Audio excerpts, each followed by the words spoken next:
নমস্কাৰ বন্ধুসকল, স্বাগতম জনাইছোঁ মোৰ অন্য এটা ভিডিঅ'লৈ। আপোনালোকে চাই আছে দা এডুকেটেড কপছ। তো আজি আমি আলোচনা কৰিম আমাৰ যিসকল অসমৰ চাকৰি প্ৰত্যাশী একচুৱেলি চাকৰি প্ৰত্যাশী প্লাছ আপোনাৰ যিসকল অসম পুলিচৰ বাবে যিসকল দিন ৰাত কষ্ট কৰি আছে তেওঁলোকৰ বাবে এটা খুব ভাল খবৰ যে আমাৰ DGP sir, honourable DGP sir GP Singh ছাৰে এটা ফেচবুক পষ্টৰ জৰিয়তে এটা কথা কনফাৰ্ম কৰিছে যে প্ৰায় 28,813টা পোষ্ট অলৰেডি আছাম পুলিচত ভেকেণ্ট হৈ গৈছে। তেওঁ কোৱা নাই যে ভেকেণ্ট হৈ গৈছে, কিন্তু অলৰেডি তেওঁ পোষ্টটোৰ জৰিয়তে এইটো কথা কনফাৰ্ম যে 28,813টা পোষ্ট কনষ্টেবল পোষ্ট অসম পুলিচত ভেকেণ্ট হৈছে। কিয়? ইয়াৰ ৰিজনটো কি? তাৰ ৰিজনটো এইটোৱে যে 28,813জন কনষ্টেবলক এজ এ লেন্স নায়ক হিচাপে অসম পুলিচে প্ৰমোট কৰিছে। ঠিক আছে, তো প্ৰমোট কৰাইছে তেওঁলোকে প্ৰায় 10-15 বছৰ ছাৰ্ভিচ দিয়াৰ পাছত তেওঁলোকক প্ৰমোট কৰিছে লেন্স নায়ক হিচাপে। তেওঁলোকৰ এডাল ভিল্লা লাগিব।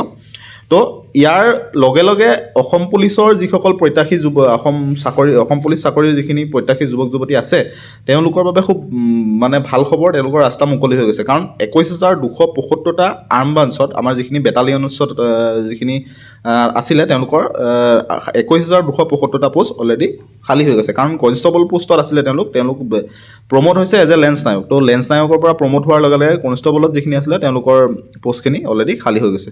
আৰু ঠিক একেদৰে আমাৰ যিখিনি UB ব্ৰাঞ্চত আছিলে, UB ব্ৰাঞ্চত প্ৰায় 7,538টা পোষ্টৰ ভেকেঞ্চি আমি দেখিবলৈ পোৱা যাব। তো ঠিক আছে, তো ইয়াৰ লগে লগে কি হ'ব কথাটো, ইয়াৰে দুটা পইণ্ট ইয়াতে আহি যাব।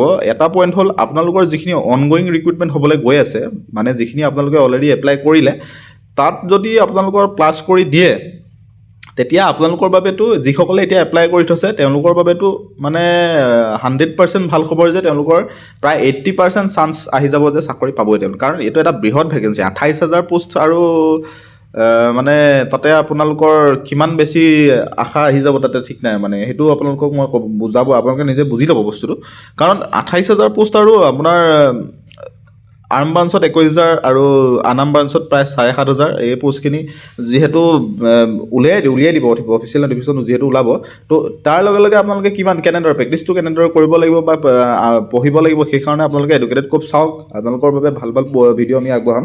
তো আৰু এটা অপশ্যন আছে আৰু অপশ্যনটো কি যে আপোনালোকৰ যিখিনি আমাৰ অসমত যিখিনি এতিয়া যিখন ইলেকশ্যন হ'বলৈ গৈ আছে, নিৰ্বাচনৰ এপ্ৰিলত যিখন নিৰ্বাচন হ'বলৈ গৈ আছে 2024ত, তো 24ৰ পাছতে হয়তো ইয়াৰ অফিচিয়েল নটিফিকেশ্যন উলিয়াই দিব। সেইটো এটা অপশ্যন আছে। তো কোনটো অপশ্যন হয় আমি সেইটো সঠিককৈ ক'ব নোৱাৰিম, কাৰণ এতিয়ালৈকে যিহেতু অফিচিয়েল নটিফিকেশ্যনৰ নোহোৱাকৈ আমি যিকোনো এটা ভুৱা তথ্য দিবলৈ মোৰ ফালৰ পৰা মই নিবিচাৰোঁ। তো সেইটোৱে কথাটো যে চমুকৈ ইয়াৰ চামাৰিটো এইটোৱে যে GP সিং ছাৰে টুইট কৰিলে যে 28,813টা আমাৰ কনষ্টেবল প্ৰমোট হৈছে এজ এ লেন্স নায়ক হিচাপে। তো তাৰ লগে লগে গোটেই পোষ্টখিনি আপোনাৰ ভেকেণ্ট হৈ গৈছে।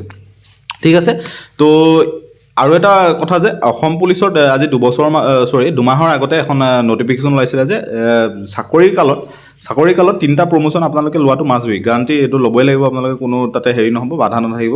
আপোনালোকে নলওঁ বুলি ক'লেও ল'ব লাগিবই, সেইটো মাষ্ট বি। মানে 8 বছৰৰ মূৰে প্ৰমোশ্যন আহিব আপোনালোকৰ। কনষ্টেবলৰ পৰা লেন্স নায়কৰ পৰা নায়কৰ পৰা হাবিলদাৰৰ পৰা ASIৰ পৰা ছাব ইন্সপেক্টৰ এনেদৰে প্ৰমোশ্যন হৈ যাব আপোনালোকৰ। ঠিক আছে, তো আজিলৈ ভিডিঅ'টো ইমানেই। যিমানখিনি ভিডিঅ' আপোনালোকক আজিলৈকে দিছোঁ ভিডিঅ'খিনি আপোনালোকে চাওক।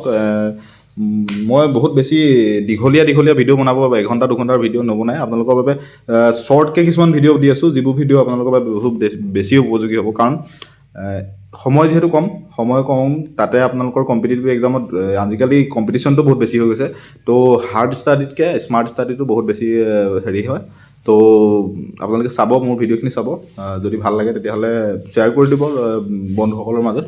তো আজিলৈ সিমানেই ভিডিঅ'টো। 28,000 পোষ্টৰ যিটো মানে ভেকেঞ্চি আহিব তাৰ বাবে আপোনালোকে এতিয়াৰ পৰাই লাগি যাওক। যিসকলৰ এতিয়া এপ্লাই কৰিব বয়স হোৱা নাছিলে, সৰু হৈ আছিলে ল'ৰা ছোৱালীখিনি, তো সেইখিনি তেওঁলোকৰ বাবেও ভাল খবৰ যে তেওঁলোকে সেই এতিয়া যিখিনি পষ্ট আছিলে তাতকৈ এটা বৃহৎ ভেকেঞ্চিৰ সন্মুখীন হ'বলৈ গৈ আছে।